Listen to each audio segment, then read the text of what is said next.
எல்லாருக்கும் big hi welcome to my channel. இன்னைக்கு நம்ம பார்க்க போகிறது மக்ரூனியை வச்சு ஒரு ஸ்வீட் ரெசிபி தான் பார்க்க போகிறோம். ரொம்பவே டிஃப்ரெண்ட்டாக இருக்கும். வாங்க எப்படி செய்யலான்னு பார்க்கலாம். ஒரு கப் மக்ரூனி எடுத்துக்கோங்க. அதை க்ளீன் பண்ணிவிட்டு ஒரு 3 கிளாஸ் பார்த்திங்கன்னா தண்ணி வச்சு நல்லா வேக வச்சுக்கோங்க. நம்ம செய்ய போகிறது ஸ்வீட் ரெசிபின்றதுனால ஒரு பிஞ்ச் வந்து சால்ட் ஆட் பண்ணிக்கலாம். இது வேகிறதுக்கு ரொம்பலாம் டைம் எடுத்துக்காது.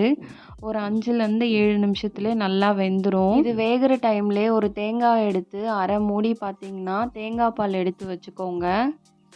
அந்த தேங்காய் பாலில் நமக்கு தேவையான சுகர் ஆட் பண்ணிக்கலாம். நான் ஆட் பண்ணுறது வந்து நாட்டு சர்க்கரை தான். நீங்கள் ஒயிட் சுகர் வேணுனாலும் ஆட் பண்ணிக்கலாம். ஒரு 4லேருந்து 5 ஸ்பூன் ஆட் பண்ணிக்கோங்க. நல்லா மிக்ஸ் பண்ணி விட்டுருங்க. அதிலே இப்போ வந்து இந்த ஸ்வீட் கலந்த தேங்காய் பாலை வந்து நம்ம இதில் வந்து வடிகட்டி ஆட் பண்ணிக்கலாம். இது நல்லா வெந்து வந்த உடனே தான் இந்த தேங்காய் பாலும் சுகரை ஆட் பண்ணணும்.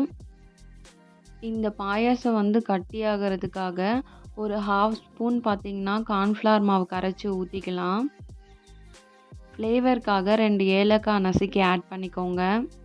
ஒரு 2 நிமிஷம் நல்லா கொதிக்க விட்டுருங்க.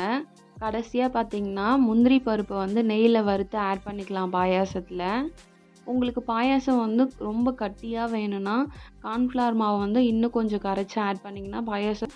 நாங்கள் வந்து தண்ணியாக இருந்தால் தான் குடிப்போம். அதனால் வந்து தண்ணியாக தான் செஞ்சுருந்தேன் நான். ரொம்பவே சிம்பிளான டிஷ் தான். மேக்ஸிமம் பார்த்திங்கன்னா ஒரு 15 மினிட்ஸ் தான் ஆகும் இது செய்யறதுக்கு. நீங்களும் ட்ரை பண்ணி பாருங்கள். ரொம்பவே டிஃப்ரெண்ட்டாக இருக்கும். எப்படி இருந்துச்சுன்னு கமெண்ட் பண்ணுங்கள். கடைசியாக பார்த்திங்கன்னா பாதாம் வந்து கட் பண்ணி ஆட் பண்ணியிருக்கேன்.